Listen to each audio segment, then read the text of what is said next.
So Lindsay, I'm going to get going, okay? Chico, welcome. I'm the chairperson for counseling at Acton-Boxborough Regional High School, and I'm extremely excited to have this wonderful panelists in front of us here. From the high school, we have two representatives in the counseling department. We have Jennifer Gable and Sarah Clinton. Also helping put this all together is Violetta Pavlovska and Lindsay Roseman. And then all of the counselors helped with the questions and the formatting. So thank you to all of them. More exciting is these four wonderful college experts that have taken their time on a Friday to help us and help answer some questions. We have Susan Migliarese, who is the Associate Director of Admissions at Boston College. We have Drew Carter, who's the Senior Associate Director of Admissions at College of the Holy Cross. We have Doug Seed, who is the Assistant Director of Admissions at UMass Lowell. And we have Liv DeRoziers, who is the Recruitment Partner Specialist at WPI. So they have generously offered their time and to help answer all of the questions. For the kids and the families out there, what we've done is we've really tried to listen to all of your questions as you've been reaching out, which we've totally appreciated. Many of you went through some of your English teachers to give us some questions. Many of you submitted some questions through the link that we sent out. And many of the questions are also just ones that the counselors have been trying to kind of pull together so that we can try to help you guys out through this whole process. I think that I'm sure that the college representatives would say the same thing, and that regardless of what comes of this, hope you know that we're here for you, and that you guys are going to be okay. We will find a way through this, and we will be okay in the end of this, and it's going to look a little bit differently, but it will be okay. We're all here to help you out every step of the way. So with that in mind, what I'd like to do is I'm going to start with our panelists, and we're going to start to work through some of the questions. So if Sue, maybe you can answer, is there anything that your school's doing anything different this year regarding the admissions process, and anything that you want the kids to know? And then we'll ask all of the admissions officers to answer that. Sure. We do have something new that's starting for next year that has absolutely nothing to do with COVID-19. We at BC just announced that our engineering program will be accepting students in the fall. So on top of everything that's kind of going on in the world, that's a new wrinkle for us that we're very excited about. But I did kind of want to let students know that we now have engineering at Boston College, or we will in the fall.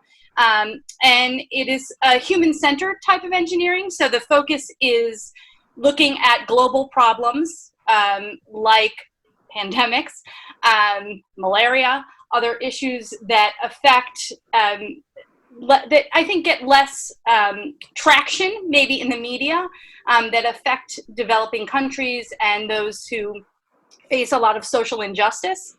And the engineering type courses are going to focus on those, like global warming and things of those natures. So that is actually going to be a new component for our admission process next year. And on top of all that, we did move to early decision this year.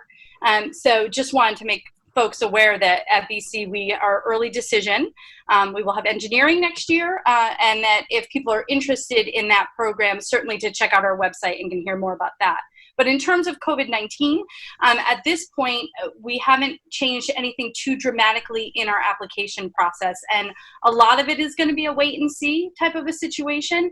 But at this point, if you kind of just follow what we've always done in the past, that's what we assume we will be doing for the upcoming year. Awesome. Doug, how about you guys at UMass Lowell? In a pretty similar fashion. I haven't heard or don't anticipate any huge sweeping changes to our application review process. We have added an additional early action deadline. So we have an EA1 and EA2 and now a regular decision deadline that'll be coming up and new this year, which is pretty great for students. So they don't have a big gap of time between early action and regular decision for receiving decisions. So we're excited about that. But in general, the process is going to stay pretty much the same. It's a pretty straightforward review process as it is. So I don't see it changing all that much. Okay. Liz, how about at WPI? Yeah, actually, I know this is one of the questions that I'm sure you'll get to, but coincidentally, at the beginning of January, WPI decided that we will be offering early decision. So that's a huge thing for us right now, and we worked through all the kinks through that, but now with everything going on with COVID and things like that, I think that that's going to be a huge thing. We have actually four admissions rounds, and that's really to just cater to the students that, they either for early decision, they know that WPI is their number one, that's what they want, or for early action students, we're in regular decision where they're like, oh, I'm really not 100% sure, but I still want to, for early action, apply early. So we have early decision 1, early action, early decision 2, and then regular decision. So it's definitely a big, change for us. I think, we've been, at least as long as I've been at WPI for the past 6 years, I mean, it's certainly an adjustment, but I think that we're going to do a really good job. I think, with everything going on in the world, I think there's going to be a lot of changes anyways. So I think we're very excited about that. And in terms of other changes, I don't see any foreseeable changes in the future other than this big change for us with the application deadlines and things like that. Awesome. And how about you folks, Drew? At Holy Cross, there'll be no substantive change to the actual application, but some of the components, I think, we'll see interactions in different ways. Interviews has always been a big part of our process, and we'll now be offering virtual interviews starting in 2 weeks. So that will, I think, even broaden the access for applicants and prospective applicants to have interviews. Information sessions on campus have always been really popular, and now we've already started offering virtual information sessions. So that's, I think, another way for potential applicants to, in some ways, even have greater access to information that we have available.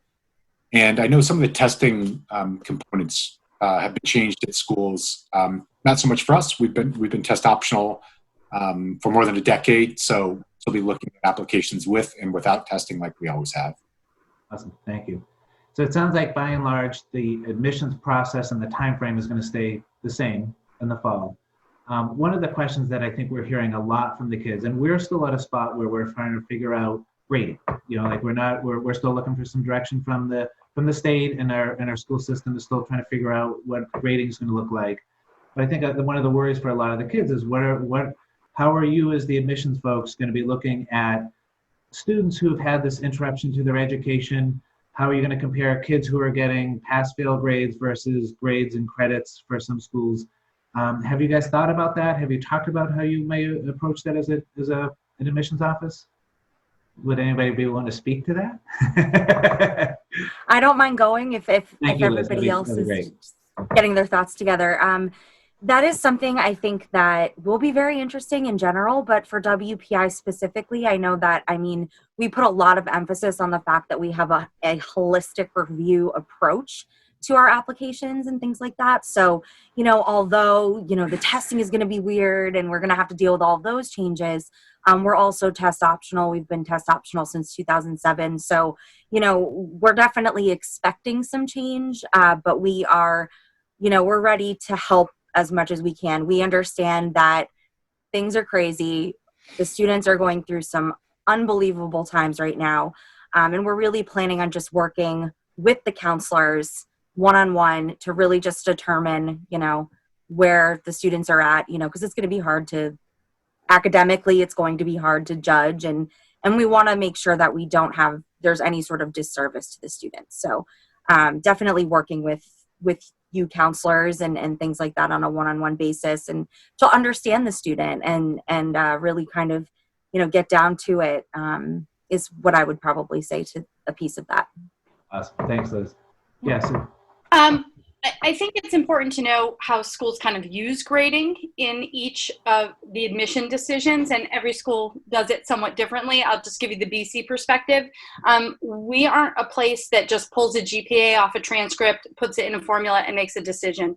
So the fact that a lot of students are possibly going to end up having pass-fail grades and an interruption on their transcript actually isn't going to be a negative. I know people are very worried about that because what I do when I read your application is that I look at every single class that you've taken over 4 years that's academic in nature, the level of rigor of it, the grades that you received in it, and then get a full holistic, as was mentioned by Liz, picture of how you're doing academically.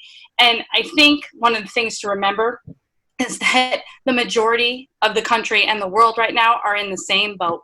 and that you are not going to be the only one who has possibly pass-fail grades on your transcript. And we're certainly not going to look at that negatively, and it certainly won't impact an admission decision because of how we read and how we do it holistically. So I would try to let that worry go if you can, because I think it's not something to get hung up on right now. We certainly aren't going to get hung up on it when we review your application in the future. Awesome, thank you. Doug, how about you guys? We're still working to develop a policy. It's kind of really early on that side of things. We've talked about it as an office, but no official policy has been developed. Though I can say you can be rest assured that it will always be held in the proper context of what a crazy, ridiculous time it is.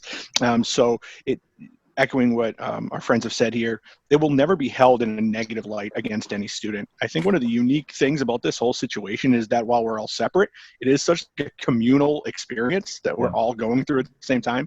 So it's not like any particular student is on an island with this situation. So we'll hold it in its proper context. And I think as a public institution, we're going to be getting a lot of direction from the Department of Higher Ed on that as well. And it'll be a system-wide decision, not necessarily just a UMass Lowell decision. So as soon as something is decided, we will absolutely get that word out to students who have already been talking with us, or through high school visits, working with the counselor as to how we're looking at it. But it will always just be held in the proper context and having, an explanation attached to it. And what's unique is this is not just something for the upcoming juniors too. This is something that's going to be with us for the next 3-4 years with students too. So it's going to have a long lasting effect. But I'd like to think everybody here in this industry is, rooting for the students, and are going to do everything we can to put their best foot forward and put it where it's supposed to be. Excellent, thank you. Drew, anything that you'd want to add, or? No, Okay. got it covered. I think everybody knows that senior year grades, they are considered, they are an important part of it. Do you see any increased importance with everything that's gone on? Would there be any change to the recommendation of applying early or not applying early based on pass-fail grades or anything like that, or just continue with the same type of recommendations?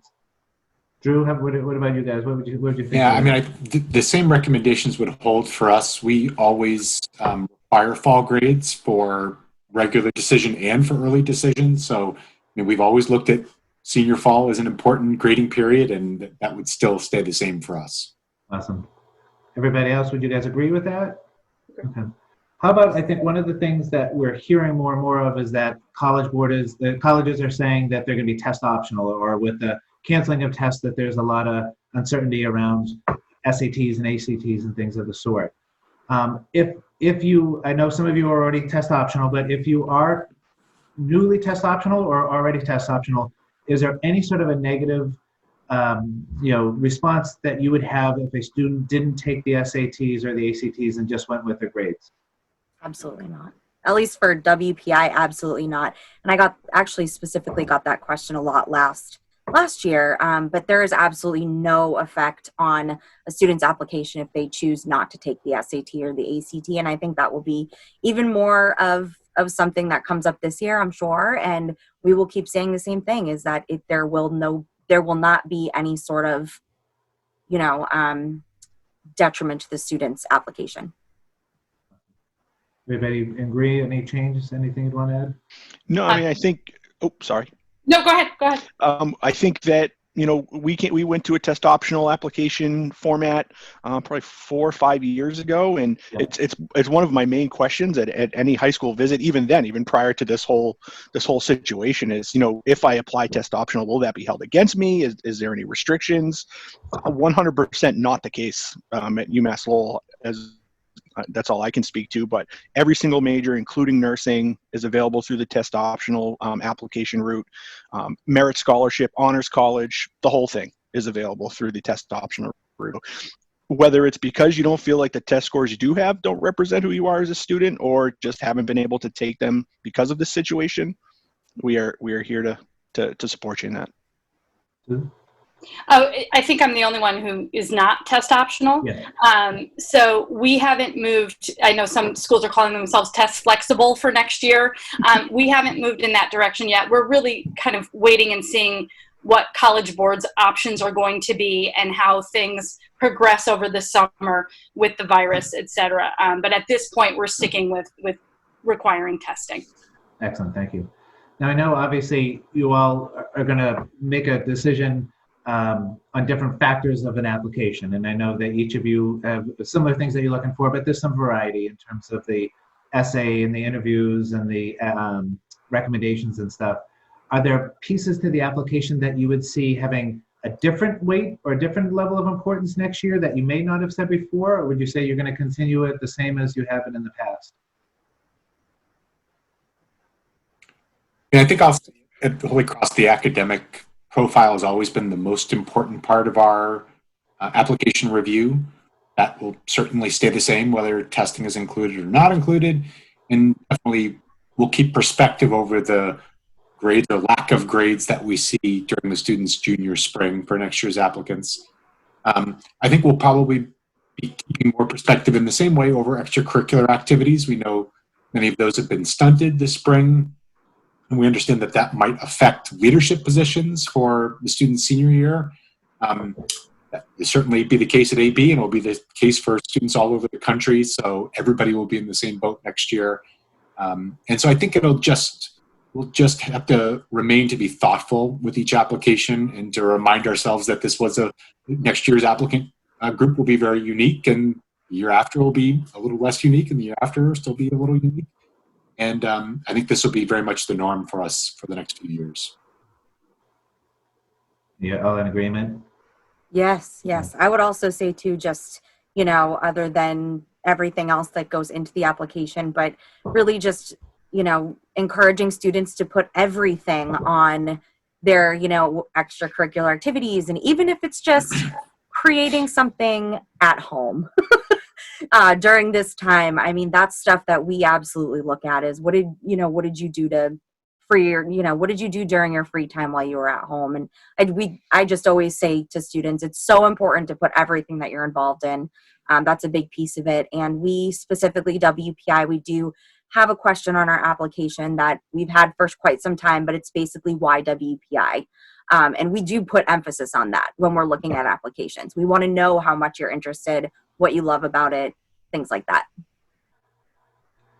I know we've been getting some questions from kids in terms of like, if you're a recruited athlete, did some of the criteria or time frame or expectations change? Do you know any guidance from the NCAA or from your coaches of what they're looking for, or anything that may have changed in their front?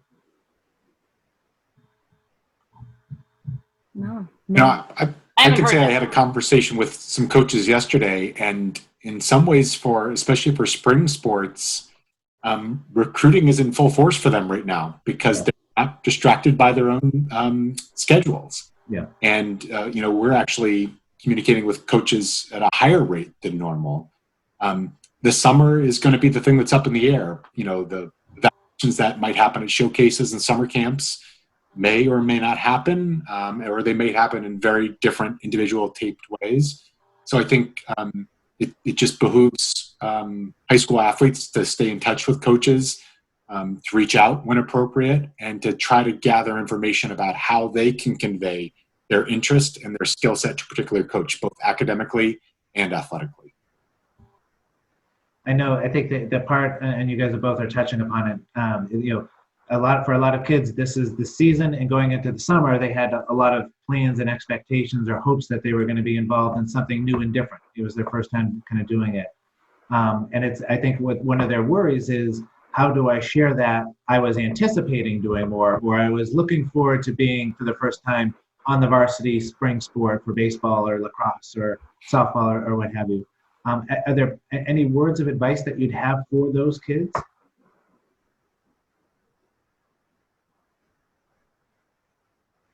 I think there's always spaces in the application to express any concerns or anything that you want us to know more about. And I think it's perfectly fine to express that I thought junior spring I was going to be able to be doing this and I couldn't. That's perfectly fine. And I mean, some kids may choose to even write an essay about that. And I think that's totally fine as well. One of the best joys I have when I read applications is I actually get to hear a student's voice.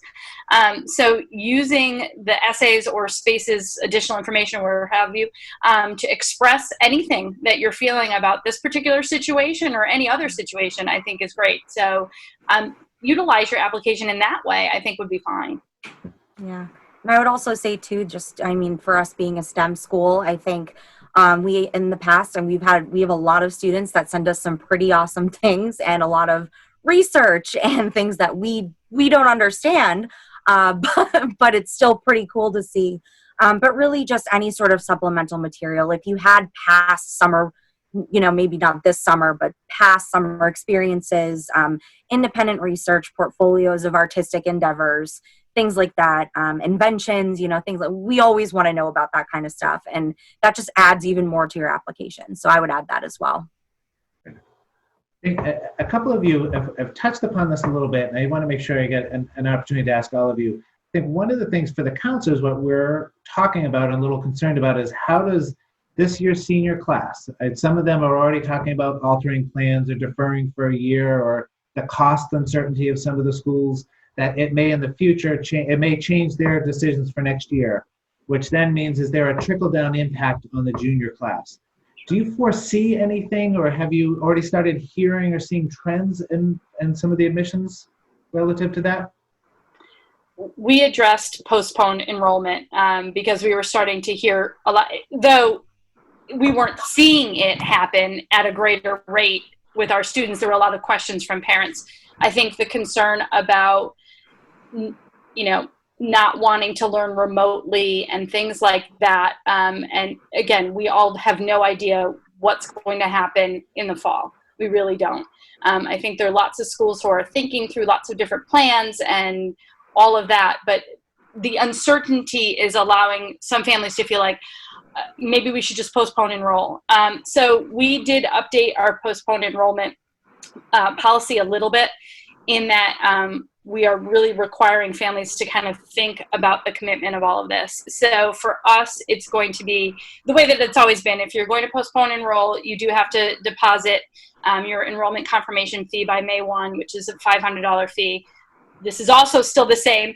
In January, we'll get back in touch with you, and you'll have to do a $1,000 confirmation fee.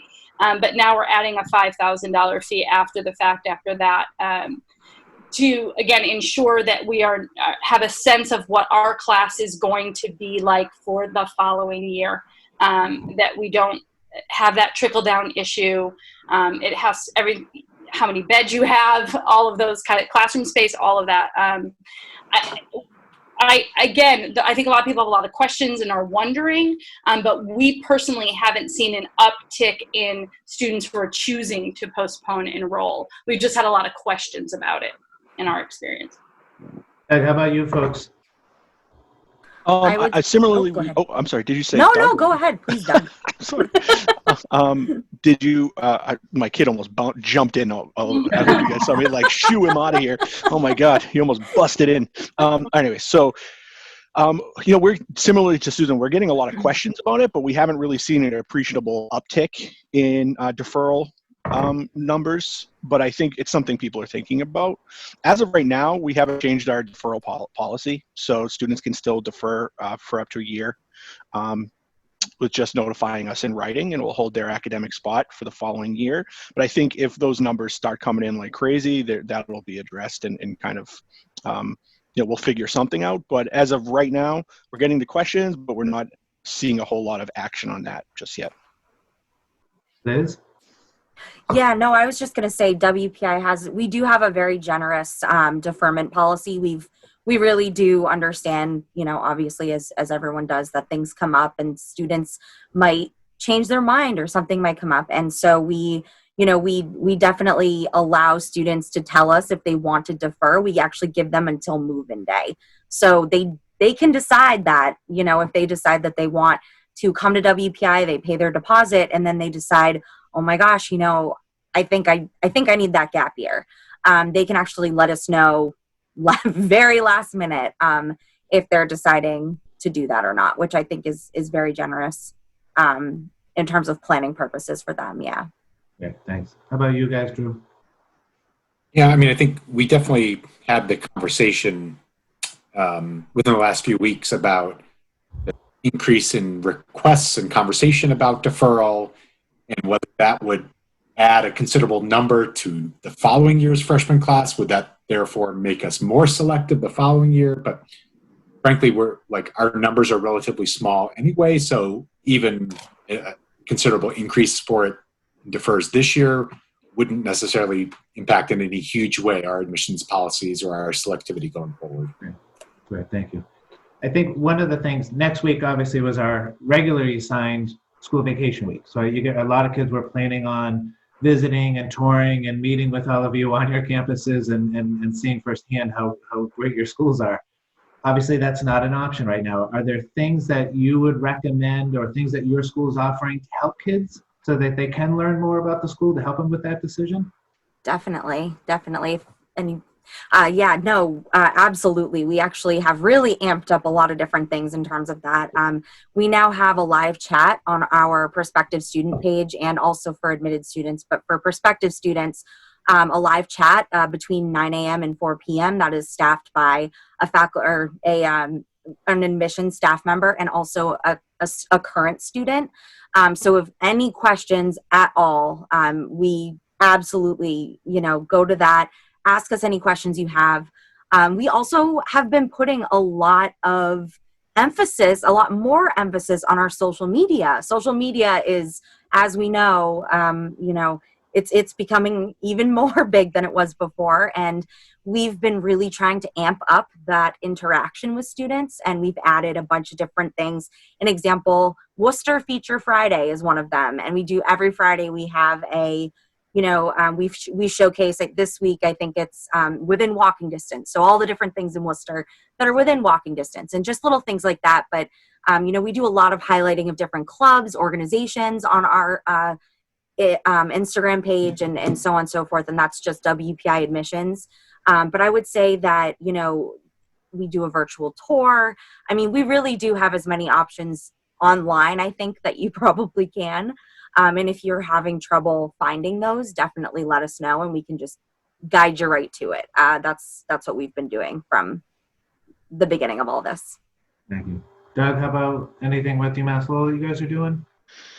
Oh yeah, we're here business as usual, 8:35 every single day. So anytime you call us, we're here and ready to answer your call. But almost all of our experiences have moved to a virtual platform. So we started offering one-on-one, Zoom chats, phone calls, and we've seen a huge success with that. Students really like it. I think parents and students really appreciate that sort of personal contact. We have our own virtual tour. We have information sessions daily. We're starting to offer them in the evening as well as weekends now, and there's been a lot of interest in that. One cool thing we're doing is we still have our tour guides, available to talk to students during any of our virtual information sessions, but we're also offering them as guided tours, like one-on-one guided tours on the virtual tour. So as you look through we have a really great virtual tour online, which I'm sure we all do. But the tour guide will be with you in a Zoom chat, going through it with you. So you really get sort of like a guided tour with a student, which is pretty great. We're really trying to connect students to current students to the incoming students. It's a piece that I think is one of the biggest things that has become a challenge for incoming students is connecting with current students during this whole thing. So we want to try to make that as available as possible to our students. I think sort of an unintended benefit of this whole thing is that I think these virtual experiences will persist and be offered well into the future, even when everybody comes back and everything gets kind of back to normal, which I think is great. We've seen such an interest in it that it's probably going to stick around once everything, we start taking visitors on campus again and all that stuff. So, it's all there. I think we're all trying to fill the hours, as people sitting at home. So this is really a sort of a little bit of a benefit to students to really take advantage of these and really more deeply explore the schools that they're interested in. Okay, thank you. Susan? Yes, very similar as everyone else. What we are starting next week would be actual live information sessions and question and answer with our students. The way we do info sessions at BC is that we really focus on a panel of current students and have them talk about their experiences along with an admission person talking the admission pieces. So we will be replicating that virtually, and that will start next week. And we're doing them at different times than we would have during a work day. We're having some in the morning, some in the afternoon, and some at night, actually, so that we can have students from all over the world be able to see those. So those will be starting next week. And we obviously had a ton of virtual content that we were doing for admitted students as well. Awesome. How about you guys, Drew? Yeah, I mean, much the same. And, my only advice to students would be, certainly to check out schools' websites. You'll find opportunities you didn't know were available. And they weren't available 3 or 4 weeks ago. They're available now. And if you check out a school's website that you're interested in and you find that they don't have any virtual programming, check back in a couple of weeks, because I have a lot of friends who work at a lot of other schools who are in the works of developing programs and will be rolled out in the next week or 2 weeks or 3 weeks. Some schools got a little earlier start on this than others, so the experiences are there virtually. If you should be able to find them. If you don't, check back in a few weeks, because they'll be there. Right. One of the things, if those of you who consider demonstrated interest, if you could speak to this, because I know kids, or we've heard in the past that when kids visit campuses that they sign in or they check in, and that some schools keep track more of who's reaching out to whom and things of the sort. If you do consider demonstrated interest, how does it change for these guys for next year? I'm just going to say we don't use demonstrated interest. So. I'll say. I'll just say at Holy Cross. Oh, go ahead. Yeah. Sorry, Drew.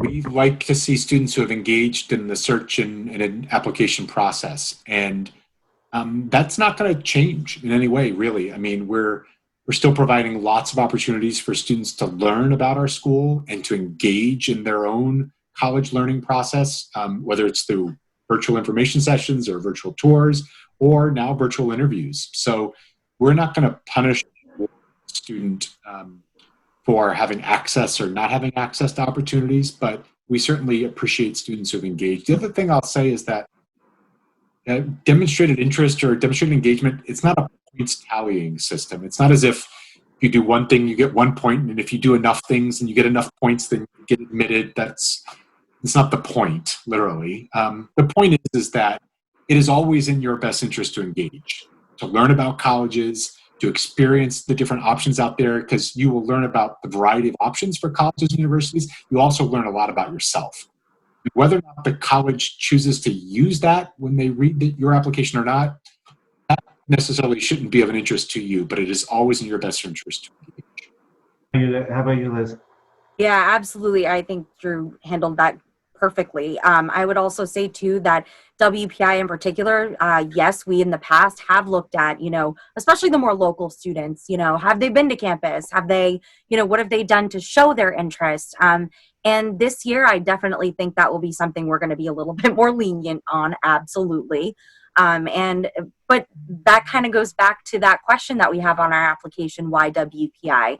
I think that will be a huge piece of it, because we want to know, you couldn't come to campus, completely understandable. We actually see this with a lot of our students that are coming from, the West Coast or something like that. But, we want you to tell us what you like about campus. Did you do online research? What did you learn? Really just things like that. Absolutely. I think, demonstrated interest is something we have tracked in the past, and yes, we will be we do see it if you come to one of our live information sessions or so on and so forth, but it's not going to be something that's going to be a huge piece of the application this year. I can't see that being the case. Great, thank you. I know in a couple of weeks, originally they were scheduled to take AP exams. So obviously the dates have been changed and the format's been changed.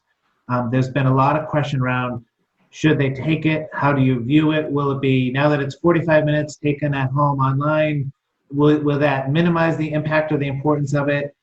Can any of you speak to how you will use APs? Will it be any different, or will it be the same as in the past? Doug. So actually, I was just talking to my director about this today because I hadn't heard anything in a couple of weeks. And so the anticipation is, and it's actually been interesting in that it's really department specific as to how they're going to be considering those. For the most part, I'd say the vast majority of our departments have said that the AP exams will remain consistent with the previous years, so that we will still be giving college credit.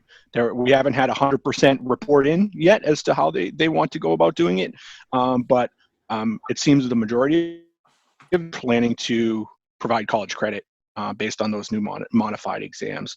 I can't say 100% of the departments will, but it's looking like most of them will. So it's a situation where just reach out to us, continue to reach out. It's developing over the course of this time. The deans and the chairs of each of the departments are kind of getting together and talking it through and working through those issues. And as we learn that information, we'll get it out to the students. But that's what I can report from UMass Lowell. Awesome, thank you. Susan? Our BC policy for APs has not changed, and the way that we've always done it is that a 4 or a 5 will place you out of a requirement. We do not offer college credit for AP or for any college work that you do during high school, so our policy hasn't changed with the updated way that they'll be doing the APs this year. So a 4 or 5, you got a 4 in AP Cal, that would place you out of the math requirement at BC still. Yeah. How about you guys down at Holy Cross, Drew? Yeah, much the same. But we haven't announced a decision yet, but there were emails about it this morning. But my expectation is that our policy will remain very close to what it has always been. And I think we've had lots of conversations with some of our peer schools, and it seems like most schools are moving in that direction of keeping policies that are similar, at the very least similar to what they've had in the past. Okay. Liz? Yep, same thing. I mean, in the past we also accept 4s or 5s on all AP exams, and that's something that we are going to continue doing. It's actually on our website. We've been directing families to that website. We have a list of all the AP tests, the test description, and then what a WPI course might look like. And I don't see that changing. We've had some conversations about it. The student would work with the registrar either way, but for us, to be able to tell students that you will get credit for your AP courses, that's probably a nice peace of mind, I'm sure, for them. But yeah, so pretty much everything is going to be the same as of right now that I know of. Great, thank you. I think one of the things when it comes to the standardized testing, with the cancellations that have been going on, we have a student body that's an early. There's a lot of early applications that our kids are putting out there. And I think because of the cancellations, some of our kids do want to take the standardized test, but if they want to take it multiple times, they may be trying to apply early and look at that November test date. Would you accept November test scores if they're applying early? Would you say that that's too late? What would be your approach to that? I would also think about ED2. Yeah. For schools that have that, if you're really kind of concerned, we have ED2, that deadline's January 1. I think that might be a better route for students that are really kind of concerned about testing and kind of want to utilize whatever ends up happening in the fall. I think ED2 might be a better route for some kids. Doug, any recommendations from you folks? Yeah, I mean, I think this is a one particular situation where students really need to reach out to their particular schools and really get the specifics on this kind of information. With UMass Lowell, because we have now a second early action deadline of January 5th, so an EA2 of January 5th, any November test will easily make it to us by then. I would assume, if their arrival times stay consistent with previous years, and even the December tests should potentially, I would think, make it to us by early January. So I think if students are looking to take those tests in the fall, in early winter, that early action 2 would probably be a better application deadline for us.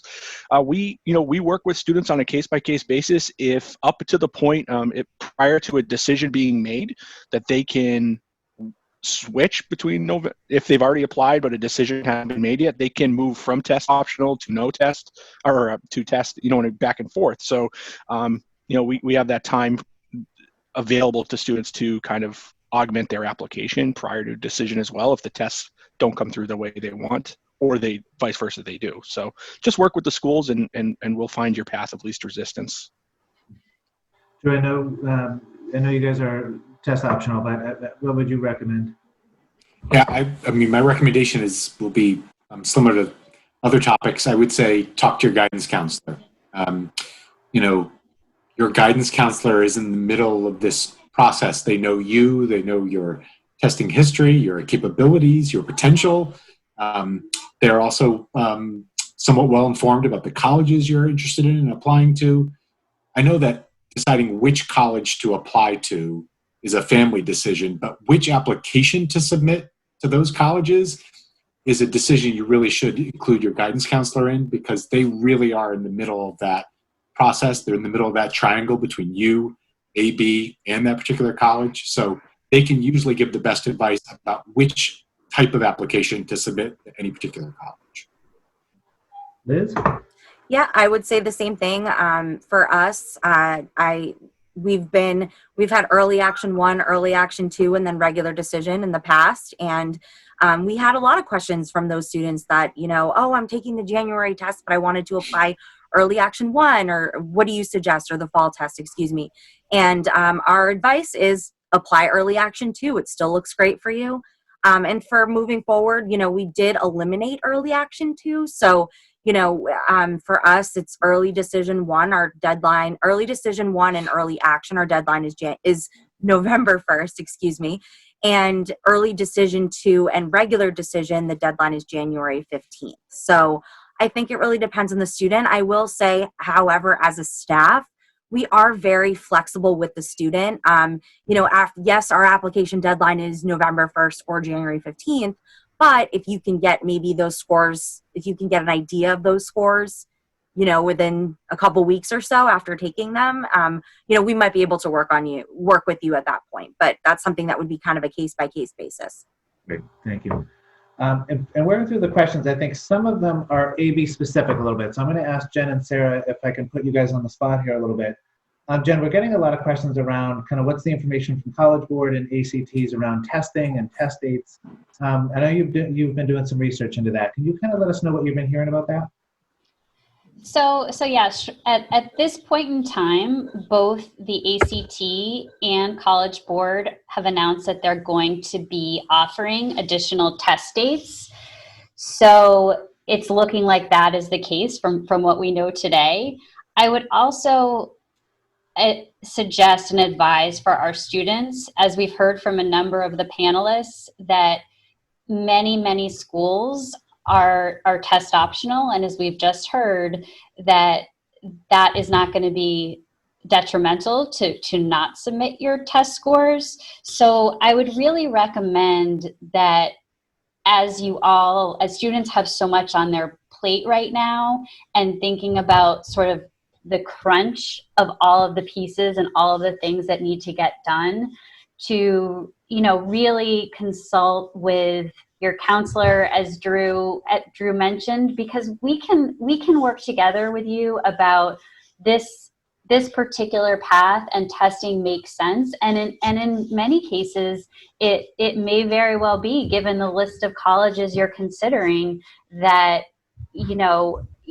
that the push to take the tests is not going to be to your advantage. Or it might be. So I would just say that each individual is very different, and that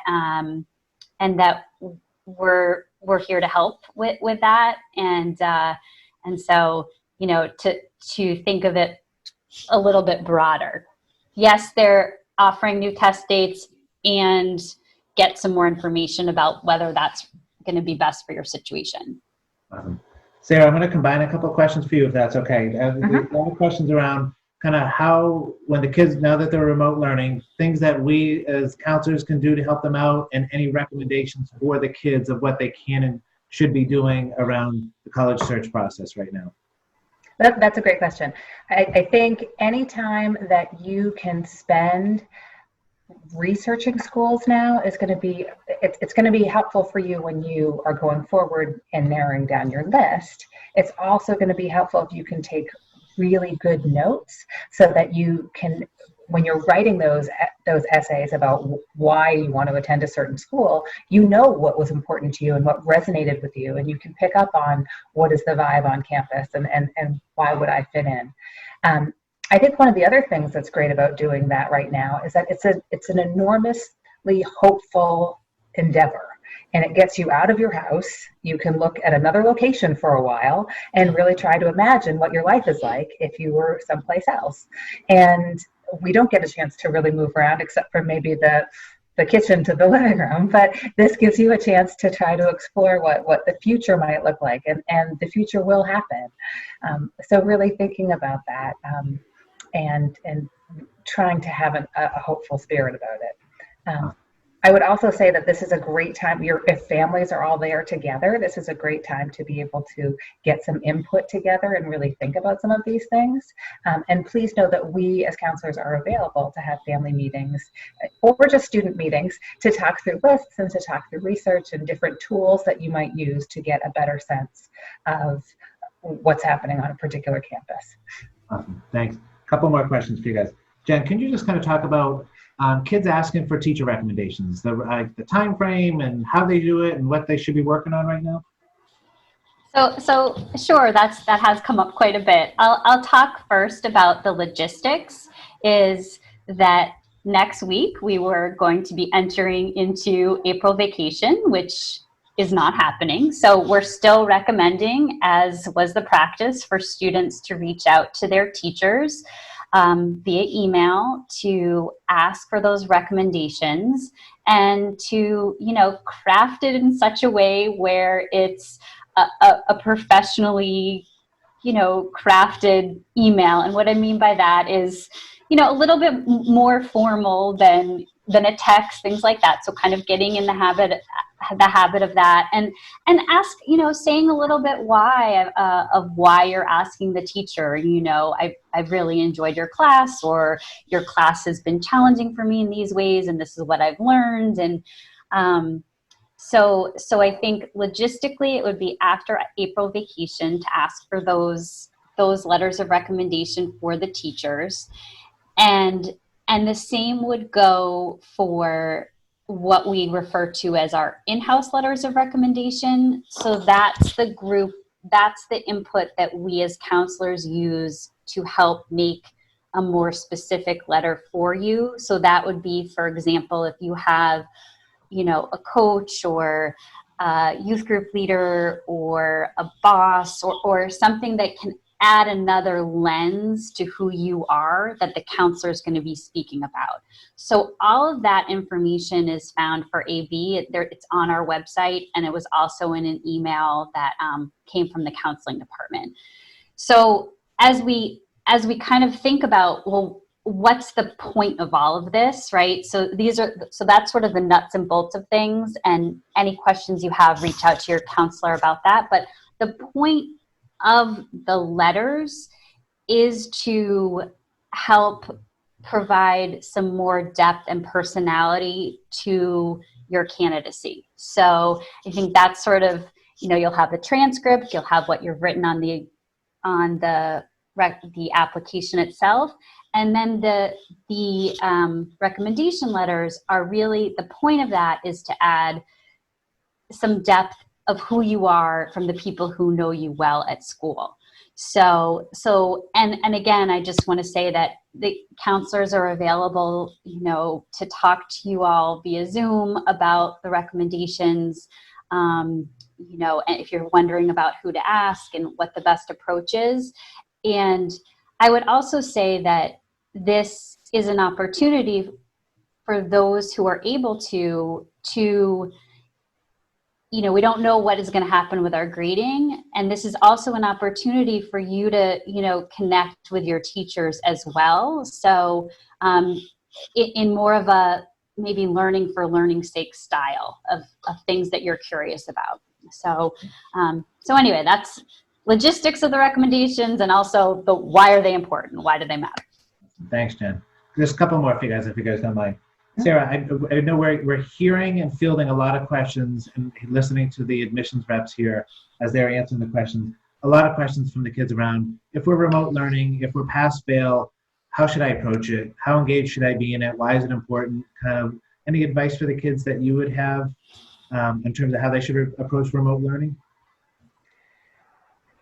Yeah, I mean, I think I was having a conversation with somebody yesterday, and if we really get into the spirit of why you are doing the work, it's not for the grade. It's to learn the content. It's to understand what is the skill that I'm trying to master in this class. Why do I need to know this material so I can understand the next piece of material? And if we could sort of take a step away back from everything counting and sort of how it all matters, and really think about the purpose of what we're learning, and just try to understand the material and get absorbed in it, and hopefully distracted by being absorbed in what you're doing, and give yourself some structure to your day, we may find that it becomes more meaningful in the end, that we might be a little bit more engaged in just the content itself. Awesome. Thanks, Sarah. Last question, then I'm going to bring it back to our college folks here. Jen, can you just talk a little bit, a lot of questions around logistically what the plan is, how are we going to give help around the college essay, and kind of what we do for that? So the logistics of supporting the college essay are still a little bit in flux in terms of when and if we return to school this year. I do want to reassure our students that we will be supporting you all with the essay. So typically counselors and English teachers work together, and it's a great collaboration, and we will be learning new skills if we're doing it remotely on how to get that message out and look over essays. And so the bottom line is we will be supporting you all with that this spring, and what it exactly looks like, we'll have more details to come. Awesome. Thank you. So I guess I have two final questions for our college friends here. One is there anything that we didn't ask you about that you would want to make sure that the kids know about your school or your process or what you're looking for? And the second is do you have any advice for kids and families, or even us as a department, in terms of how we should approach this process kind of going forward?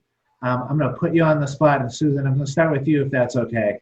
Sure. I think you all have covered a wide range of topics, and there's nothing that is coming to mind that I think you missed. I thought Sarah's answer was beautiful about kind of the purpose of learning. I think it's one of the things that maybe we will all get out of this kind of difficult time, is that sadly I've seen high school become a bit of a treadmill, that the kids are constantly on and just trying to get the grades, and that the loss of the kind of just love of learning that they end up finding when they get to college, because that pressure about just getting the grades and getting into college is gone. Maybe in the end, if we can kind of look at that in that kind of perspective, we will come out of this in a better place. So I thought that was beautiful, and I would just echo that perfectly. Awesome. Thank you. Doug? I would say I totally agree. That answer was fantastic. I'm totally stealing that, by the way. That was awesome. That was great. But it's so true too. I think, and just in terms of circling back to the college search process, we're here and we're available, so no time like the present to start. As I said before, it's business as usual for our university. It's a great time to spend some time. We want to talk to you and help you and teach you about the university, help you through this process. So reach out. We're here. Engage in it. Engage in it from your front deck. That it doesn't matter. Outside, under a tree, whatever. We're here to help you and help this be as fun as it possibly can be, considering the circumstances. Awesome. Thanks, Doug. Liz? Sorry, I was muted. I would say one thing that I want students to remember is, colleges always talk about what they're looking for. We're looking for resilience. We're looking for grit, all that kind of stuff. This is that. I mean, I think everybody can admit that there's so much going on in the world, and not even just with COVID, but I think this is a great example of resilience and grit. So if there's, anything that you can tell us that will add to understanding you as a person and how you've dealt with this, definitely let your counselors, or definitely put that in your application. I think that will be a big piece moving forward for admissions counselors when they're reading applications, for sure. But everything else that Susan and Doug said, oh, perfect. Awesome. Thank you. And finally, Drew.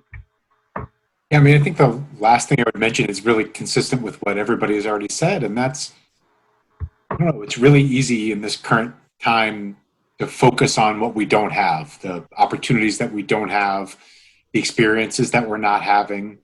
But I think for all of us, adults and high school students alike, this is a really important time to focus on what we do have and to make the most of what we do have. And I think that will help us really get through the current moment.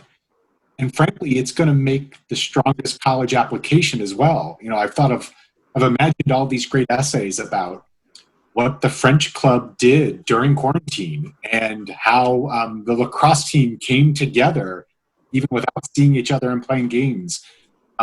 So I take advantage of the opportunities that we do have right now. I think it's the way to get the most out of your high school experience. And frankly, the side benefit is to put forward the strongest college application.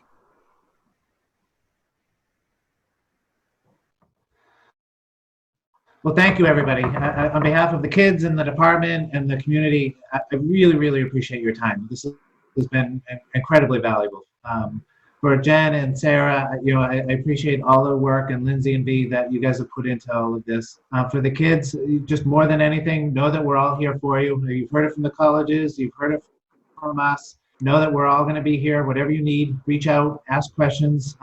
Make sure you find time to get outside and smile and do all of that. But know that we're all going to get through this and we'll be okay. Good luck with everything. We'll be talking to you guys soon, and hopefully we'll be getting you in our building, sooner rather than later. Thanks, everybody. Thank you. Thank you, Lynn.